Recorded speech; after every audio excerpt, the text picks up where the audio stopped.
Welcome to Inkwell Spoken Presents Common Genius, Uncommon Destiny. I am your host, Reggie Key, and today's guest is Lavar Larks. Var, what's up with you? I'm doing well, Reg, doing well. Blessed and grateful to have another day here, just enjoying life. Yes, sir. See, that's the type of energy. Already, you setting the bar, you setting the standard. I like that energy. And I just want to thank you again for taking the time out to do this interview. This has become something that's very important for me as I advocate for people's genius. I'm going to say the title of the workshop again because it mirrors the title of the book. This is about common genius, uncommon destiny. Var, you already, I mean, we've been tracking each other for a long time. I already know that you have an uncommon destiny, right? You have a place that you're going that is unique to you.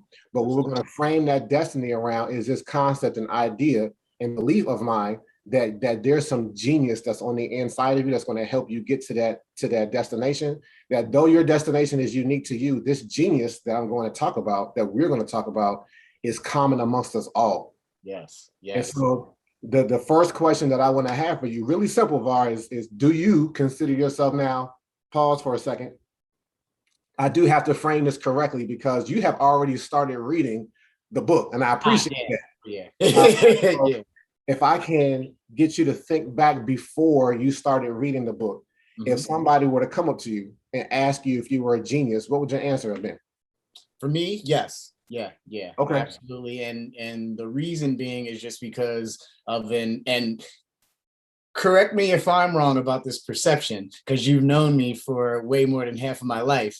It's just that I've always had an innate belief within myself to be able to do whatever it is, whatever the task at hand may be. And the reason for that is because I know my work ethic and I know I might not know what I'm capable of to manifest it in the physical just yet, but in my mind, I am enough of a visionary to be able to see things before anybody else can see them. Right. So if someone were to ask me, then yeah, I would have considered myself a genius on that level. And that's well stated, and that is all facts. All facts. That's what I've known of you. Thank you. Like, that's crazy to think that I've known you for like over half your life, man. Yeah. I met you in high school, right? Yeah. Yep. Doing the summer program at the University of Delaware. Fame. Yeah. And you've always had this confidence, and we're going to get into this a little bit because sometimes people perceive confidence as arrogance. Yeah. But if you're not confident enough to self-affirm who you are, then you may fall victim to somebody else trying to tell you who you are. Exactly. And that becomes a problem, especially for us because of this skin and because of this gender that we're in. People are constantly trying to tell us this is who you are, or this is who I need you to be to make my world make sense. Yeah, exactly. And that's what it is, to make their world make sense. Like, I'm not here. Although I'm supportive in nature and I love to be a positive contributing member of society that we're all a part of, my existence still is not here to make you feel better or comfortable about what's going on. I am here to make sure that I am fulfilled, my destiny is fulfilled, and I have the highest quality of life. And I can bring along as many people that want to listen, learn, and put the work in to get there as well. Whatever get there for them means, if that makes sense. And I mean, in doing that, like, we are going to challenge some paradigms. We're going to shift some paradigms. I will never forget when I was a freshman at the University of Delaware, and I was accepting my scholarship, my merit scholarship that covered my full tuition. And I was chopping it up with people, talking, mixing, mingling, doing my thing. And somebody was like, "Oh, you have a scholarship. Is it football?" Exactly. Nah, Exactly. it's actually, merit-based, meaning it's for my academics, and I'm here for computer engineering. And I just kind of like close your mouth, like off the ground, and reform your mind, like recalibrate now. Now, when you move forward, don't just see somebody of my stature, of my ethnicity, and of my gender and assume things about me, though. Yep, exactly. Off top, we got to be an athlete. Well, not really, because my mind is sharp first and foremost. You know what I mean? Like, I'm just to piggyback on that and fast forward a couple of decades, well, about a decade and some change later, I've had my own experiences with that, living downtown Chicago in the high rises and stuff. I would come home from my office with my North Face on and my Timbs, but I got my scrubs on. Don't do it. Oh, the Timbs and the North Face on. Exactly. And so as soon as I get on the elevator, you got all the people that have less melanin in their skin. They're all looking at me like, what's he doing in the elevator anyway? And then when I happen to press the button that was higher than all theirs, now they looking like, mad. And it's like, I already know what your perceptions are, but I mean, I'm athletic, but I am not a professional athlete and I'm not an actor. Like, I am a professional that lives here again based off of merit because I carved my own way out and I actually help people in society. So we're neighbors.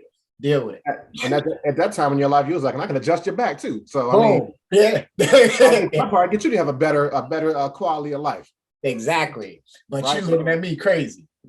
That's funny, man, because that trifecta of Chicago, North Face with the hood and the fur and the Timbs, I will walk through Chicago like that all the time, and I would think to myself, like, do you even, as I'm encountering people and they're kind of like, I'm like, do you even know that I probably have more degrees than you? Boom, boom. Have you ever even thought about that? Nope. Farthest thought from their mind. I would, not a betting man. I would wager a hefty sum on that, though. That was didn't even enter their ethos for sure. Yeah. So I know that there are people who are listening to this right now, and they're like, "Yeah, it probably does sound a little arrogant," but it's just there's so much that attempts to box us in, limit us, and create a narrative for us that we have to be able to create a narrative of our own. And it's not about overstating who we are. Like, I always joke around when I do this interview with people. Sometimes I say, I'm not trying to be Wile E. Coyote. Like, here's my card, Wile E. Coyote, right. genius. Like, right. I'm not trying to Kanye this. You know what I mean? Exactly. There's a balance to it, because when we start talking about what humility is and what this workshop is all about, humility, we often focus on the hubris that humility responds to, like thinking too highly of yourself. Yeah. But humility is also about not thinking too lowly of yourself either. Be balanced. You got to be balanced. Yeah. And so I know we started talking about like what we do and degrees and all that, but in fact, the reason why I'm even doing this workshop primarily is because I need to disassociate genius from it being this thing about academics. Mm-hmm. That's one aspect of it, but there's so many more that we tend to not recognize, that we've now limited genius and only made it available for certain people. Yeah. So that being said, I'm glad to hear that you already self-affirmed to be a genius. Who do you think comes to mind for most people when they hear this word genius? What person, what name pops up, do you think? I'm gonna go with E equals MC squared, the stable Albert Einstein for sure. Yes. And then for me, I go to include Albert and Leonardo da Vinci, just obviously for various inventions that he came with. Same thing with George Washington Carver as well. So those are just three geniuses that pop into my mind. Yeah, I appreciate that, because what I've had to do when I do that, I've developed this whole PowerPoint presentation, and I have this interactive session that I do where it'll show you different names, and it'll say, okay, pick one of these names and who do you think of genius? And then the bars start going up and down. And I had to stop myself, Var, one time, because every person that I had put up on that screen for notoriety, for people to recognize, they were all white. Yeah. And I was like, ooh, I'm guilty of something. So I had to, now I have Benjamin Banneker. I have a couple other, I have Neil deGrasse Tyson. Because I'm always about, just challenging paradigms and making you kind of think outside of the box. Yeah. In this one instance, I do want to get inside the box, because the first name that you mentioned, my man Einstein, everybody by and large thinks of this man. I would say like 90% of the answers that I get are Albert Einstein. Yeah. And I'm not trying to say that Albert Einstein was a genius. He in fact was. When he was younger, he was treated differently, though. I don't know if you know his story. We'll talk about that briefly. But when people associate genius to Einstein, because of this equation that you mentioned, E equals MC squared, they're like, I don't know what that means. I don't know how to calculate it. I don't care about the theory of relativity. So they're like, because I don't know these things and I don't understand them, then I'm not a genius. I accredit it to him, but I disassociate it from myself. Yeah. That's where I have a problem. Yeah. That's an issue. Those are self-limiting beliefs for certain. That do we touched on that. It really does come from outward society, and not to get off too much on a tangent though. I believe a lot of that is really stimulated or predicated on control of the masses from the few people that think that they run and control us and the world. Oh, And you're getting it.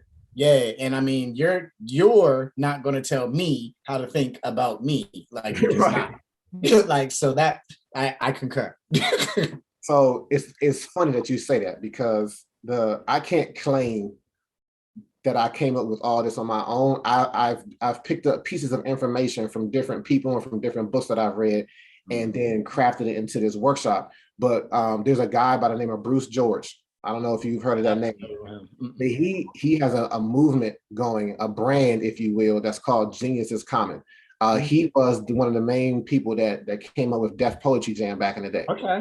All right. He's out of New York. And because I'm a poet, and I was, he it moved from being on an HBO show to being online where anybody could contribute, and like you could submit your poetry, your haiku, and then they would choose a poem of the month and a haiku of the month. Well, your boy has won on both of those. Yeah. Bruce reached out to me one time and was like, "Yo, Congratulations. congratulations, salute! I saw what you did with the words, man, and we stayed connected like over 50 years." So about 5 years ago. Oh, this is when you were starting doing your thing. When Reggie Legend first stepped out. Yeah. When first came on the scene, bro. Okay. So it was pretty major for me. Yeah.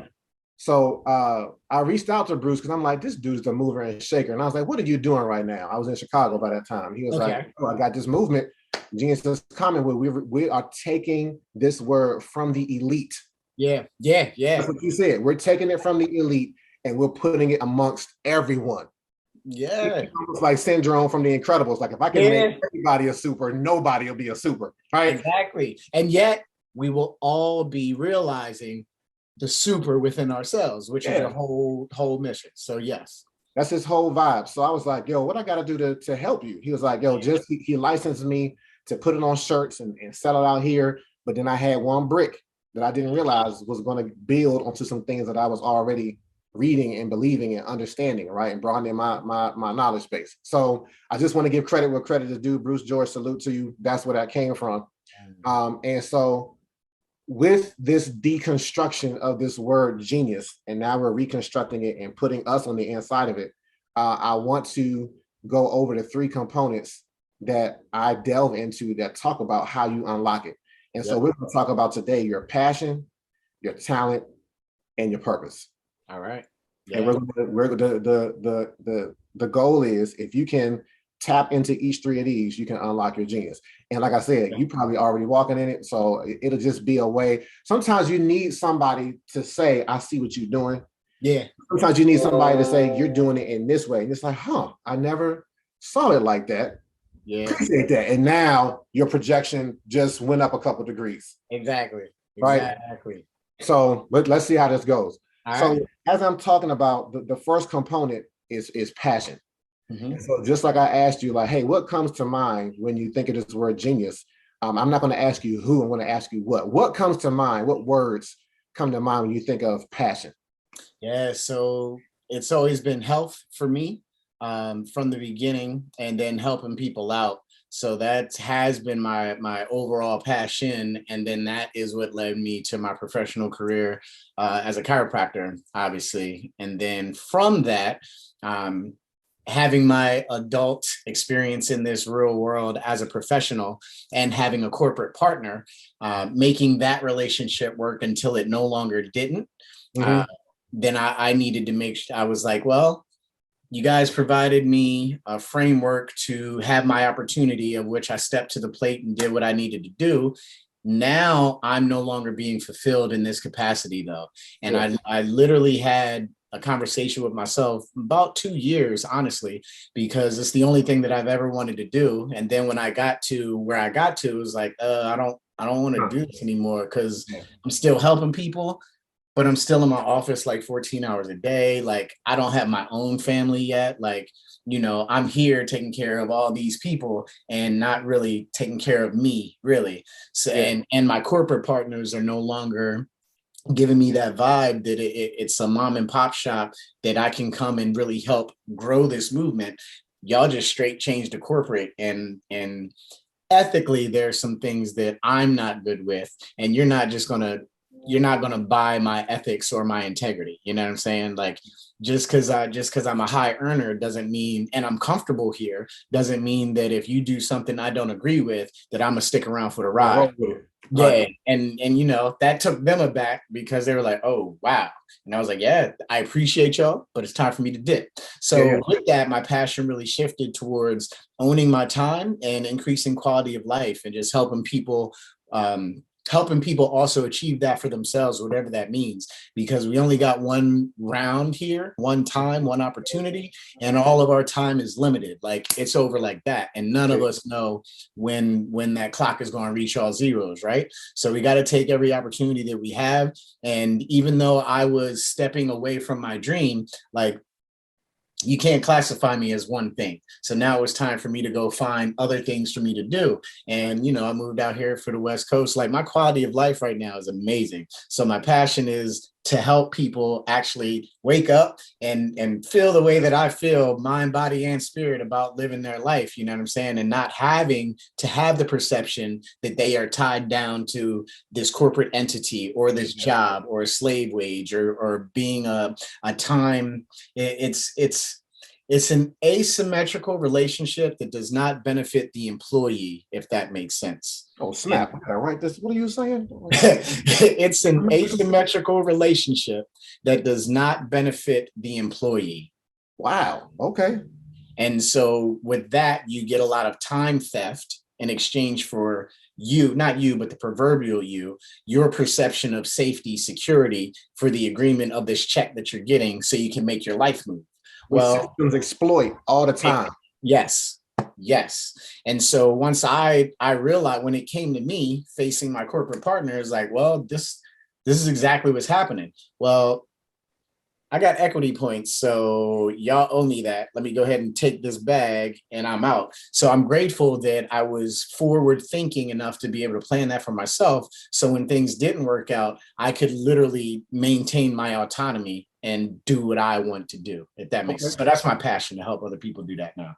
All right. So you said a couple mouths full. Yeah. And what I see for you, Var, already is that you are leading the pack to help other people. It's almost like the Matrix, right? Like you done broke out of the Matrix and you're like, hey man, it's the red or the blue pill, man. Which one you gonna take? And I'm gonna show you another side, another aspect, another reality to this. And it may be a little harder at first, but your freedom is more valuable to you than the structures that you're plugged into that are robbing you of your life while placating you with what you think you need. Exactly that. Exactly. Yeah. So I want to dig just a little bit deeper in this passion that you just unfolded. I appreciate you sharing that. That's amazing. For sure. Thank you. When I met you all the many years ago, you were at an impressionable age. And what we tend to do as adults, I wasn't an adult then, I was a young adult, I guess. But what we do when we start talking to teenagers about, hey, what do you want to do when you grow up? We tell them, do what you love. Yeah. Like, that's your passion, right? Right. But this equation doesn't work like that. Mm-hmm. This equation comes from the opposite end of the spectrum when it talks about passion, because I'm going to start talking about, hey, man, tell me what you hate, though. So that's different. Yeah. But if you think about it, if you think about phrases like, hey, man, I hate that with a passion, it's not that foreign of a concept to us. And again, I can't take credit for it. I read a book by this dude called Mike Murdoch. Mm-hmm. It was called The Assignment. And he talked about, if you want to figure out what your assignment is in life, then you need to figure out what it is that you hate. Yeah. Here was his rationale behind it. He was like, look, the world is broken, right? The world consists of many systems. Many of these systems are broken for mainly us. Yeah. Like we're these systems and we've broken them, and the world itself is broken. And that brokenness impacts each of us differently in a negative way. Mhm. And when we experience that impact, we're like, ooh, I don't like how that made me feel. Right. Or you get to a point where you see it operating and hurting other people, and you're like, I don't like how I see that making them feel. Yep. Yeah. And then we say things like, well, somebody should fix that.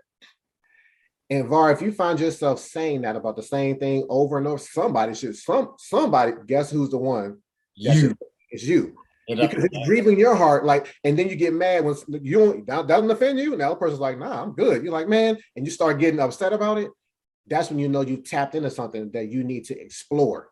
Oh yeah, for sure. And that is introspection that is heavy and difficult for humans in general. It's just if you have that authenticity and open-mindedness to really have those introspective mirror to mirror, face to face communications with yourself, Yeah.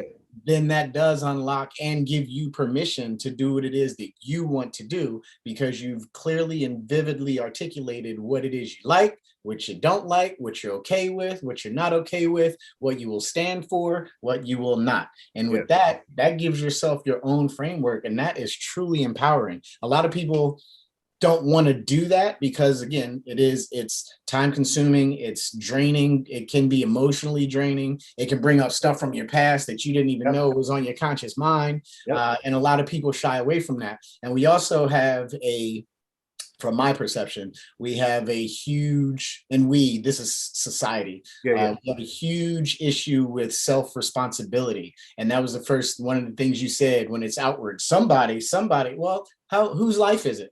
Yeah.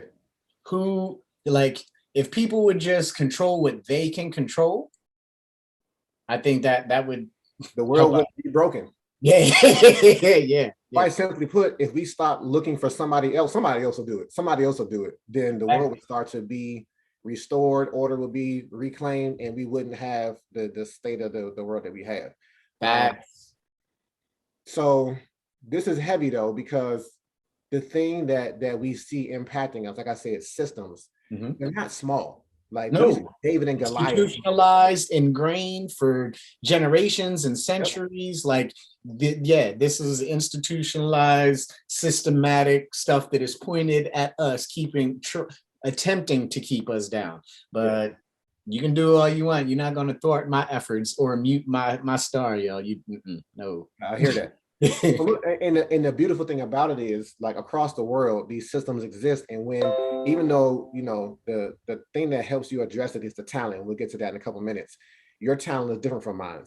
Your passion may be different from mine, but every once in a while, your passion will align with someone else. Yeah. You might not even ever meet them, but if both of you are addressing this thing from different angles with different perspectives and talents, you're beginning to dismantle it and build it back up into a better thing, even though you may have never met the person that's having this same approach, having this same passion that you have. And so that's the beauty of it. But then there are times when that synergy does actually take place, and you do meet somebody that's like, we got the same, you have this gift, I have this gift, let's do this thing together. Yeah. Now change starts to happen.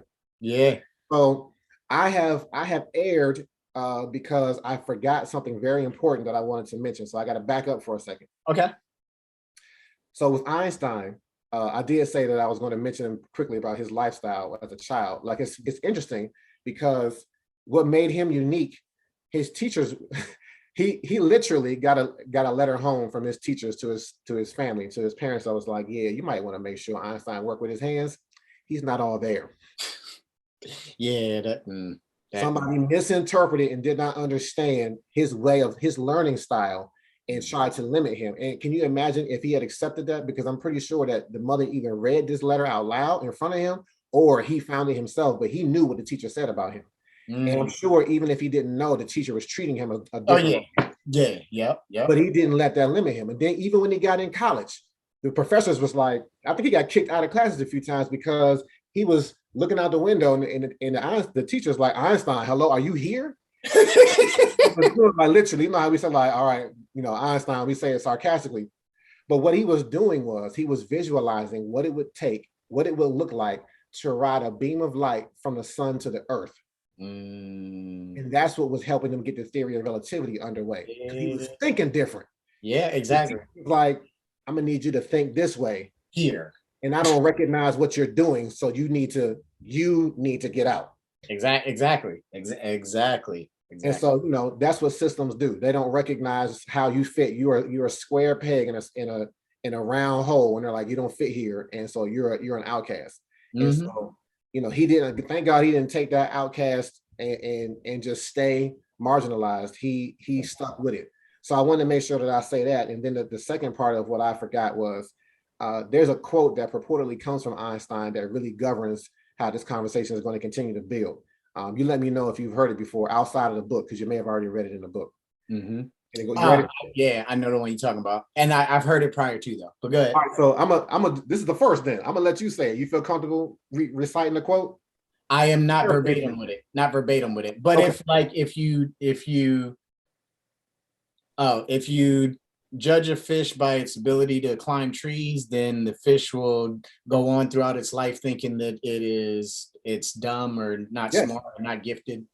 That's exactly it. Oh, so yeah, you nailed it. You nailed it. So I mean, there was this system, two systems that told Einstein, you need to be climbing this tree. Yeah. You're a fish, but you need to climb this tree, and if you don't do it right, you're dumb. Yep. Yeah. He didn't fall for it, but it's a lot of people, and you know this, Lavar. Yeah. So I had to go your full government name. You know this. A lot of people who start to believe that I need to climb this tree as a fish. And we know good and doggone well that fish don't belong out of water. Exactly.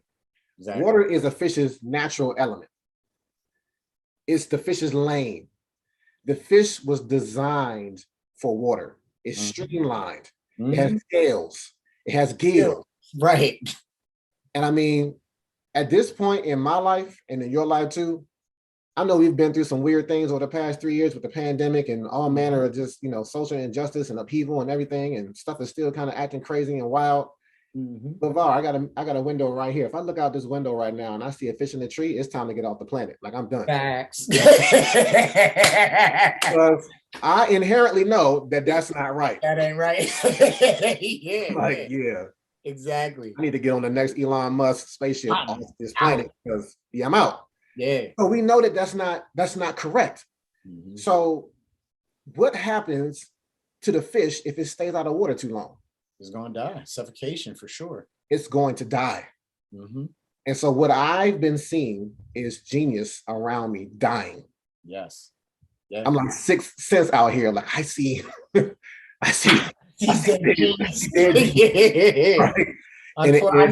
know we're laughing. It's a sad state, though. It definitely is a sad state. So yeah, I mean, I feel like I've been tasked and charged and equipped to resuscitate, revitalize, and resurrect genius. Yeah. Right, because this narrative about this metaphor about this fish is powerful. Yeah, because it implies some things. It implies that there has been either one message or several messages telling this fish, like, you need to be climbing this tree, and if you don't do it, you're stupid. And then the fish begins to believe that something is wrong with it because it's not in its natural element. Mm-hmm. Already thwarted, doesn't even have the tools to succeed. Yeah. And so now we can get back into passion, because the hate defines your element. Mm-hmm. It defines, this is how you're supposed to function. Yep. Yeah. Right. And so I have a very real example on how this looks and how powerful it can be in impacting and changing the system when the person identifies what it is that they hate and begin to do something about it, realizing that they have something to do. Yeah. So I went to this class one year, went to this elementary school, and I knew the principal, and the principal was like, hey, look, I got some problem students. It's about 10 of them. Can you just come in and talk to them and encourage them? Like, talk to them every Friday, hang out with them. I'm like, yeah, bet. You didn't say nothing but a word. Yeah. So went, hung out with them. Now I'm there for a whole year. So I'm like, yo, what am I going to talk to these boys about? And of course, I'm like, well, hey, I got this workshop. I'm gonna start like chopping it up with them, letting them know what their genius is. Yeah. It was interesting. So what I didn't tell you is these 10 little boys were 3rd, 4th, and 5th graders. Perfect. We're all in the same class all day. What? Yeah, you see something. Wow. Yeah, you see. Yeah. So they were on IEPs, what we would have Yeah, called exactly. back in the day, individual education plan. So they have a myriad of labels being put on them. Mm. ADHD, disruptive, emotionally unstable, like all these different things. And so how do you expect they're gonna act? And they hearing this, They're like hearing this and they're feeling how people are treating them. reaction. Yeah, And exactly. looking outside, like it's students that are going in classrooms, going in the hallway, and they're like stuck in this room all day. Like a And jail. so, like it's basically like a jail, right? Just biding their time. And Mm-hmm. so I was like, hey, fellas, you're geniuses. And Var, you should have seen there was like this guy. Like, do you know who Yeah, you're I talking to? didn't even believe you. Wow. They had already believed that they're supposed to be climbing the tree. They're like, this, like, nah. And matter of Yeah. fact, they didn't just brush it off. Some of them were offended Wow. that I had called them a genius. I didn't say it sarcastically. Right. I said it to affirm them, but they were so used to not receiving positive affirmation that when they got it, they were jolted by it. And it was like, don't call me that. But then in the same breath, they started roasting one another. Like they were so used to, and they laughed and thought that was hilarious, roasting one another. So I said, all right, let me switch. I'm gonna Yeah. ask you a question. And I knew this question. The reason why I ask people what it is that you hate is because from our youth, we are equipped to tell somebody what we hate. Yeah, yeah. Though we're equipped to do it, we're told not to do that though. Don't use that language. That's harsh. But I'm like, nah, I know I'm gonna get them to talk. So I was like, tell me what you hate though. And the teachers in the background, like, oh my gosh, like who did we just invite in here? This man is gonna they start, perspiring, right? Right. The one bead. Where's this conversation going? It was like, oh my gosh. So, Var, if you could have asked the fish in this metaphor what it hated, it would probably told you, like, I hate this tree. Tree. Yeah, off top. Yeah. I hate that somebody keeps telling me I'm stupid for not being able to climb this tree. So, what do you think that these 10 little boys that can never agree on anything, Var, what to play with, when to play, what to say, whatever. What do you think they all universally agreed that they hated? What do you think they told me? That room that they were in? What's that room represent though? It's a part of a big system. Like the school. School. It was like, we hate school. Now what? And because it was like, yeah, whatever you was about to do, we just messed your whole message up. And they was like, yeah, we got it. Thought they had you. I was like, oh, you don't know what you just did. Because I was like, listen to this. I was like, if in fact what you're telling me is true, and what I'm saying is true, you say you hate school, and I say that the thing that you hate is the thing that you're meant to fix. And I said, I'm looking at 10 future educators. Boom. And it was like, yeah. They could have like phased through the wall. I was like, no, come closer. Like, why are you backing away? I said, let me. Because you hit it. You hit that chord. You hit that chord. I hit it. Yeah. Because nobody had ever said anything to them like that. Yeah. And so I was like, let me explain it though. I was like, look, school teaches from 8. There are 8 different learning styles, but schools only teach from 3. Yep. Auditory, visual, and a left brain logical thinking. Yep. Your right brain and you're creative, that might be a work for you. Yeah. If you're expeditionary, which means you need to like explore with your hands, but you're told kinesthetic learning. Like, yeah. You might have a problem. Exactly. If you're kinesthetic, meaning you got to move around to absorb information, but you're told, hey, sit down, be still. You're going to begin to get information that's going to literally be in another language that you can't understand, can't comprehend, and it's going to make you feel like a fish out of water. Exactly. It's going to make you feel stupid. Yeah. Exactly. And instead of changing the system, because people are invested in this system, instead of admitting that the system is broken and incomplete, we marginalize the solution to the system. Because it's easier to go, like you said, solution already entails hard work, communication, coming together, failing multiple times, possibly in order to see your goal through. Go back to that one thing you said, failing multiple times in order to get to your goal, for sure. And again, a lot of people are afraid of that. Like a lot of people just think success is like this. Yeah. It's really like this. Yep. And it's the consistency and the frequency and even the conviction of believing in yourself to Yep. get to that goal that will carry you through those hard times. In addition to, you know, your support system, and how you look introspectively and within your community for that extra strength when you need it, because we're all human. We ain't going 100% of the time all the time, right? So when we have that, if we have that good support system and you've got that clear destination of where you're going, that's your armor right there. Yeah. That's your armor. I would say that the thing that people hate is failure. Yeah. But what we got to understand is I had this acronym and it says FAIL, FAIL, first attempt in learning. Yeah. Yeah. Yeah. So as long as you learn from this misstep, it's not a failure. Not a failure. Yeah. It's a lesson. You're teaching, it's a lesson. Yeah. And so I'm glad that you brought that up because I don't mention that a lot in the one-on-one. So I'm glad that you mentioned that. I heard it and keyed in on it. Yeah. So what I'm telling these kids is, look, instead of running away from the system that you hate, if you take what your learning style is, because it's easy to find out what your learning style is. Exactly. I watch people all the time now and I'm like, oh yeah, we went to Charleston with my son had his 8th grade, Graduation field trip to to Charleston. I went with them and we were on this beach learning about estuaries and everything. And this one girl in the background, she was just like circling around, drawing infinities in the sand with her toes. And I was looking at her like, you're a kinesthetic learner though. Yeah. Yeah. And this is how you absorb the information. And I was glad nobody shut her down.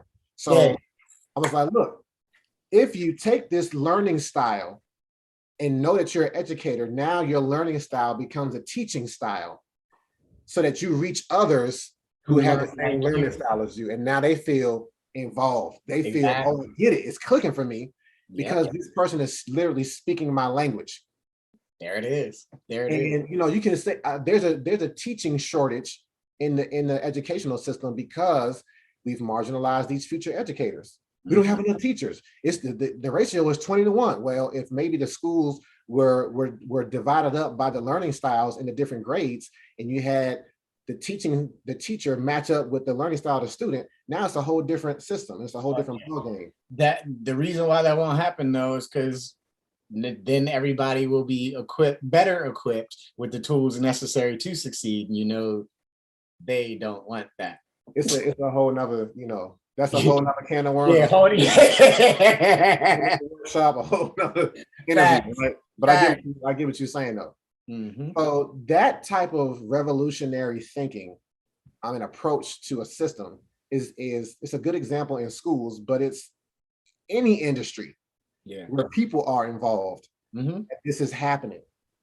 And so if everyone begins to understand, like, all right, what's broken that drives me up a wall, then the next logical question, Var, is, okay, if something is broken and I'm meant to fix it, then what's my tool to fix it? Yeah. And your tool is your talent. Yeah. So the thing that is in your hand that sometimes we overlook, like, it's just, I just know how to write well. I just know how to speak, whatever it is. I run into a lot of kids who are like, I don't have a talent. And I'm like, no, you do. Yeah. Because talent is generational.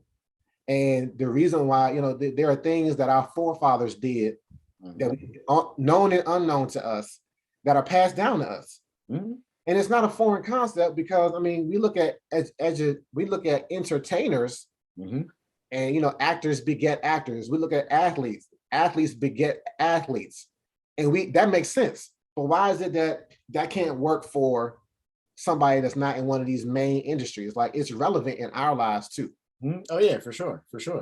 And so, to understand that there's a thing that's been passed down from generation to generation, and maybe it couldn't manifest fully because of a lack of resources and a lack of, opportunities. So, they only dabbled in it, but we are born in a generation now that has more opportunities, more resources, more access, talents, more access. With these talents that manifest, you can actually do something with them. And so my question to you, Var, it sounds like you agree with me. Like, what's your talent? Yeah, so I've learned, the talent that I've learned to do is how to help people achieve better sustainable health that works synergistically with their God-given innate given body that will allow them to live as long as possible with the highest possible quality of life and health in that experience. Okay. That's what I learned to do, that I'm trained to do. Within that, my talent is, I mean, you know, I've always been social, you know, and Yes. loud for the most part. So I can talk to people, I can relate to people.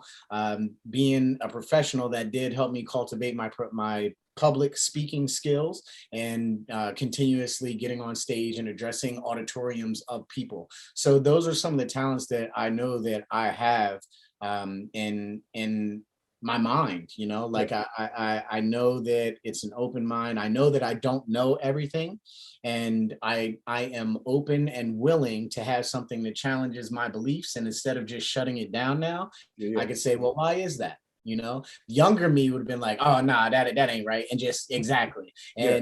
And that's not the way to continue. Well, not the most efficient way to Right. continue to build authentic relationships that are going to last for the time that you're actually here. And that's what I'm interested in. So yeah, my talents would be my hands, professional know-how, really wanting to have that communication and connection authentically human to human, even though we're connecting digitally right now. But again, that's time and the technology that we can take advantage of. Yep. But I'm still a face-to-face, person-to-person human interaction type of person. So being able to bring people in the fold and really just connect and teach people, you know, that's those are some of my talents. Gotcha. Gotcha. And I see that. Thank You said something that I wanted to touch on. You said I'm not. I believe you said something. I may be paraphrasing, you. Mhm. but you're like, I don't know everything. And Correct. that's so important that geniuses understand that you're not supposed to know everything. Genius does not mean that you excel at everything. Remember, we're talking about what's your element, what's your lane. That implies, Right. you know Right. the expression, though, stay in your lane. Yeah. Right? Yeah. One of my guys that I interviewed, he said, I got zeros and nines. He's like, and I know what my zeros are. I don't fool with that.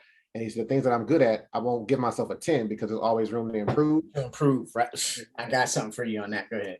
Okay. Okay. Now, So so because even though I am still licensed, like I'm never going to let my license lapse, because I do feel as though looking like we do, the gender we are, the country we're in, because I no longer have to do that as a source of income to sustain my life. It's kind yeah. of like a mental flex and a big to the system from my standpoint, right?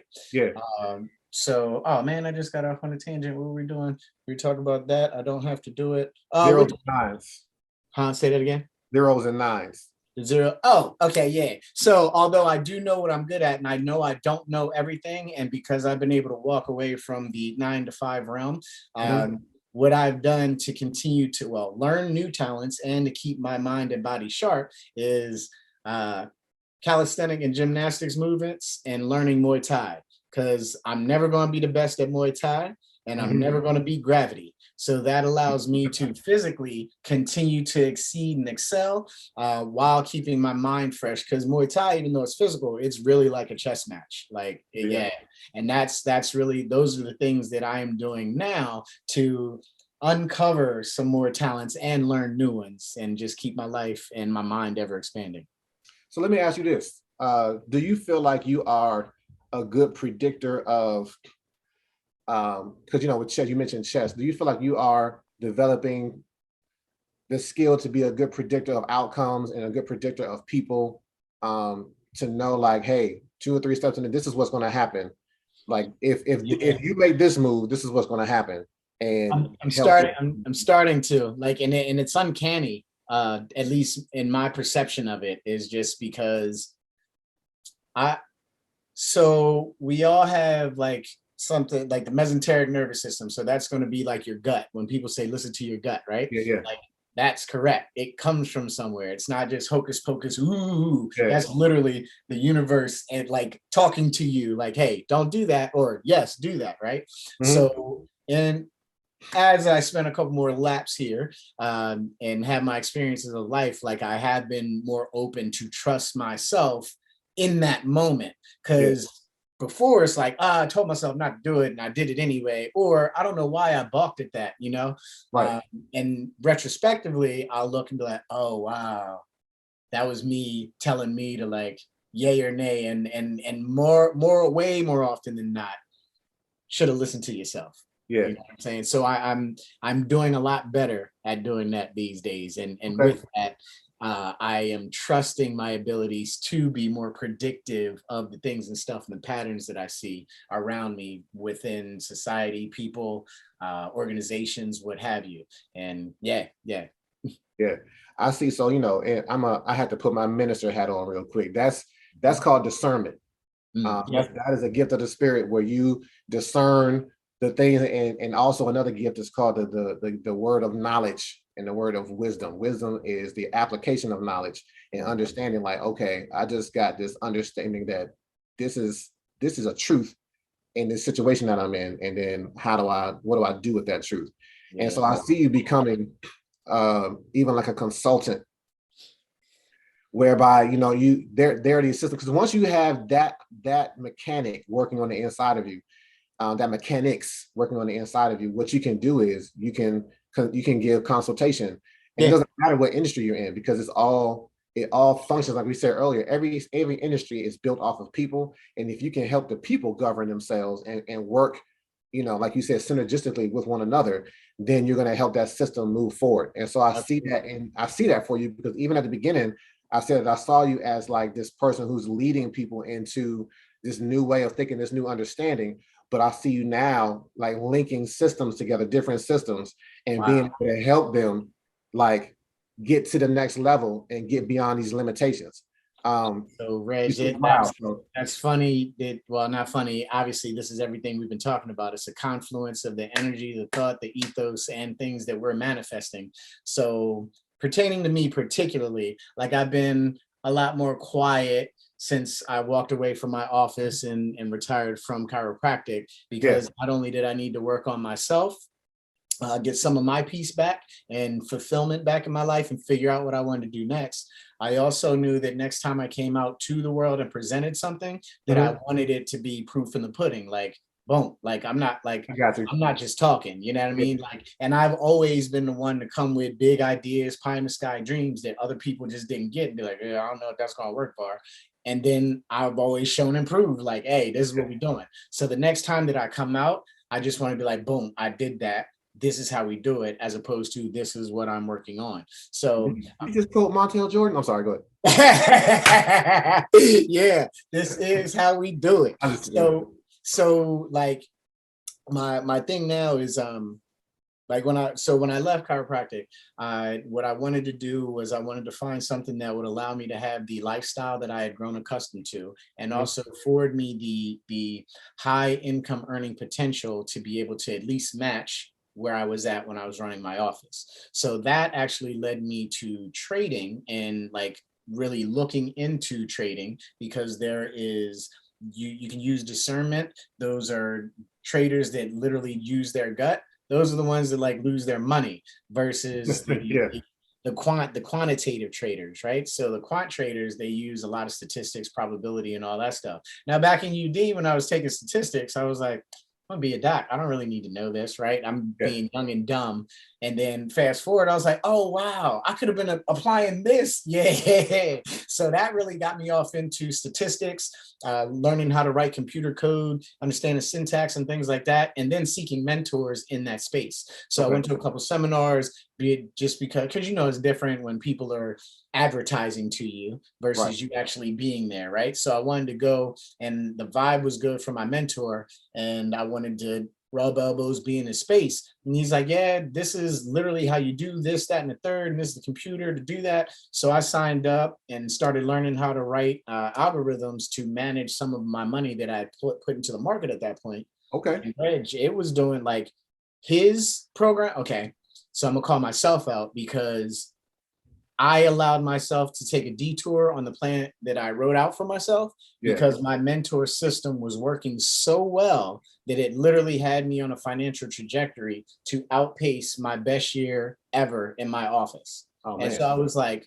okay, so So I did, yeah. So I was like, I did choose the path right for myself, and then I got hit with the reality that's the system, right? So you've got these big hedge funds and trading houses and platforms that allow you to trade, but they just want to take fees from you and have you trade as much as possible, right? And then when the COVID-19 crash, we saw a V-shaped correction that was very, very quick. Mm-hmm. That is market manipulation that most Yeah. people don't really realize, right? So during that time, when I was learning computers, I was also like, well, I had learned about Bitcoins first and foremost and started studying that. And I was like, well, I'm going to invest in that. And whenever this pops, then that's going to be like my investments. And then I'm going to write computer code and do this until that happens. So I really started investing in that, learning and hiring a mentor in that as well. And everything that I've been writing out, because I did learn about it. I took the time to learn about blockchain, the technology, and where Oh man, that blockchain is serious though. bruh. So everything has been coming to fruition, and it's been a full lap 4 years since I've been investing in that space. And once I got my mentor for that space and started following the started heeding the advice that I was paying for, it started showing up. So even though we just had, I don't know if you're into that, if you've been paying attention what's going on in the market or anything like that, but even though the market's crashing and the media says Bitcoin's dead, yada, it's not dead. I can tell you right now, Reg, 4 years later, once they gave me my equity check, I'm definitely at 3.5x more right now of cash that I control right now, even with the market crashing. This is the new wave. This is like people who are like, nah, I don't get it, I don't understand it. That's just like cars versus bicycles versus automobiles, books versus computers and the internet, rotary phones versus cell phones, and all the naysayers, right? So we just have another a higher block of tech on top of the old stack, and you got the people that are comfortable and they're going to stay here, but then you got people like me that are like, hey, there's got to be a new way. I found this, I'm with it, let's do it. So coming full circle with when I did come back out to the world, because now my portfolio has grown. It's grown and I'm secure in these various systems, and it does provide sovereignty, autonomy, empowerment, and these are things that you control. And what other people that try to tell us what to do, what they don't understand is that they literally cannot control this technology. And so we're not there yet. So once I parcel off some of my assets, because now I have morphed into an asset portfolio manager for myself and my family, right? So, and that's funny when you said I see you being a consultant, because my family was telling me to do this like years ago, and like I told you, I was like, no, I'm not interested in another outward service for people. Like, this is me being introspective. I'm sharing what I'm doing with y'all, but I know y'all ain't gonna tell everybody. So once I parcel off my portfolio, I got a couple of things. I'm gonna bless my mom, pay her mortgage off, and things like that. But then I'm also I want my bigger purpose within Bitcoin specifically is to help melanated people like us get our reparations for generational wealth that has been stolen from us. So that's that. That's major right there, man. Yeah. And it's always amazing to me how, if you just walk through this thing, how it begins to I begin to see in each person that I interview, like just the potential, like I said, it's either there right beneath the surface, because you're not the first person that said, like, dude, how you even, I ain't even told nobody this, but this is where this is going, because it just speaks. Now, I didn't even get a chance to ask you. I asked you what your passion was, but I didn't ask it again from the perspective of what is it that you hate. So what is it that you would say that you hate though? Yeah, so I despise being told what to do by somebody who perceives that they have control over me, because no one does. Nobody does. You can ask me and we can have a conversation. Cool. I still decide ultimately. You're not going to mandate anything to me. So that I don't like. I also don't like that you're looking at me and putting me in a box. That's okay. That really doesn't concern me though, because it's like, you can think whatever you want. Right. It doesn't affect this over here. I'm gonna do what I'm gonna Do do. it to a group of people. Yeah, exactly. So those are really the things that I really just I despise being told what to do. Like, just ask me. And I definitely despise being told what to do by people that I know couldn't couldn't rock with me on board scores or anything like that. So like, and that's when the world fell apart. I'm like, yo, we got a lot of government officials just blatantly bold-faced lying to the masses on Yep. TV. And I was calling a lot of this stuff out. And my family, they're like, well, yep. And then years later, I'm like, some people was calling me conspiracy theorist, and I'm like, I mean, I get what you're saying. It's just that you also have to accept the fact that you've been lied to, or not, and just say I'm a conspiracy theorist. But The blue pill versus the red pill again. Right. exactly. It's like, and if you know me, like, why would I steer you wrong? You know what I'm saying? And somebody on the TV, they have a financial interest, you know what I'm saying, in getting you to follow what they're telling you to do, as opposed to what's for real, you know. So that's the thing. And I mean, chiropractic definitely prepared me for this, because with technology now, I'm on the cutting edge of that, you know. A part of me walking away wasn't just corporate. It's funny you asked me about, can I predict things that are happening? Like, I saw the world starting to collapse, you know what I mean? Without getting on too much on a tangent, like, the whole ideology of vaccines is inherently wrong, period. And they've known that, meaning the pharmaceutical industry, they've known that since its inception.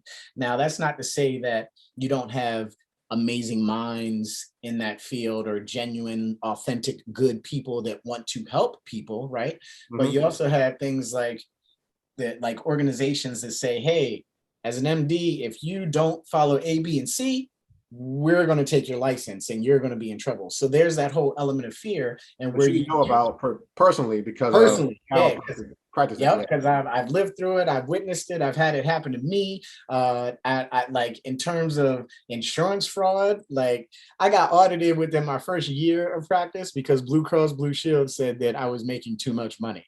Well, I was making too much money because I was helping people in real world, and they're coming back to pay. I gave them all my notes, like, let them audit me. They did nothing but pay me and go away, because I'm a competent physician, and I'm not here just to get paid. Like, I want to be a doc to help people, right? And the monetary gain that I got was really just a testament as to how good of a professional I was, how good of a doctor I was for you. Now, is your life better? Awesome. Do I get to see you less after I've seen you in the beginning? Awesome. Then clinically, I'm doing my job. Yeah. Like, so I definitely experienced and seen it. And I was just like, look, I know where this is happening. And I had the corporate stuff that was, I was like, look, I need to go find my peace and take care of me. Give me the bag. Thank you. Yeah. So that speaks to me now why, you know, I've heard you say this word several times, autonomy. To get out of systems of control. And it's not just for the sake of yourself. I mean, the first person that you liberate in anything is always going to be you. Mm-hmm. And then you're going to have this Moses moment where you're like, yeah, it's a whole bunch of other people who look like me and are in the system that I need to free and show them the way out. Yes. And so, you know, that's it. I mean, the last part of the equation is purpose, but it's easy because your purpose in life is to discover what your talent is and realize that it's a tool, and then apply that tool to the thing that's broken that affects you in a negative way, your passion. Mm-hmm. And you walk through that, you're going to unlock your genius. Yeah. That is a simple, succinct equation that once people really get on that and start doing the work, because you can't just look at the equation and be like, I got it now. You definitely have to put the work in, for sure. You gotta fail. You gotta have a first attempt in learning it. Yes, absolutely. Like, one of my first attempts at learning in the new realm that I'm in of asset portfolio manager, because we just had this big expansion in the market, right? Mm-hmm. And I want to legally pay the least amount of taxes to Uncle Sam as possible. Sure. So there was not a way for me to do my business without the purview of Uncle Sam being like, hey, bro. Yeah. Now it actually exists though.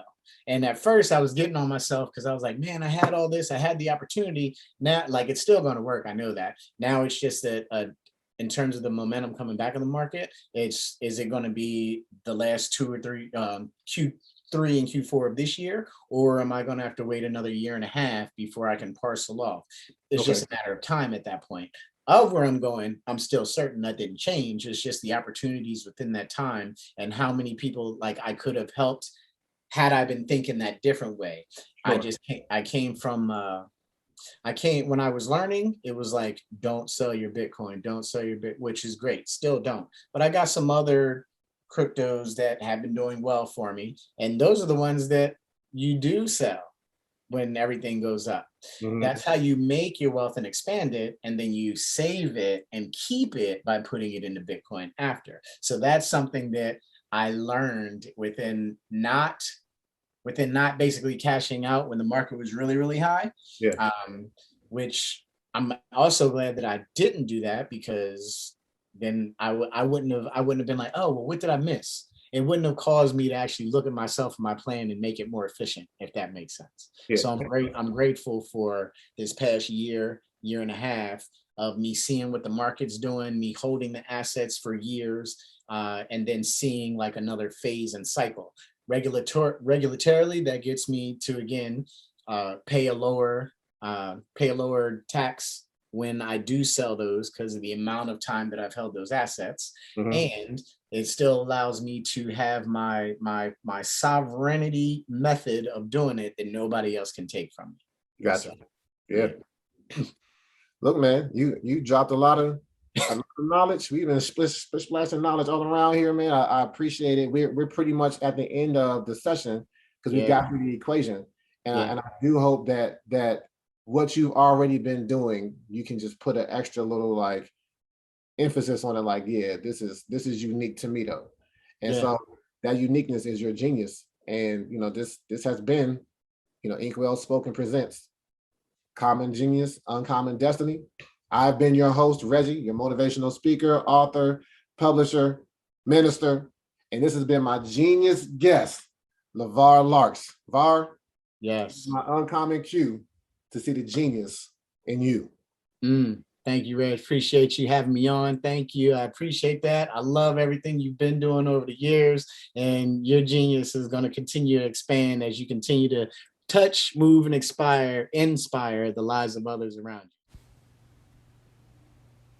Thanks for joining us for this week's episode. Make sure you pick up the book, Common Genius, Uncommon Destiny, by my dad, Reggie Legend, available on Amazon and at inkwellspoken.com. Connect with us at Inkwell Spoken on all social media platforms. If you enjoy our content, don't forget to like, subscribe, and hit the notification bell so you never miss an upload.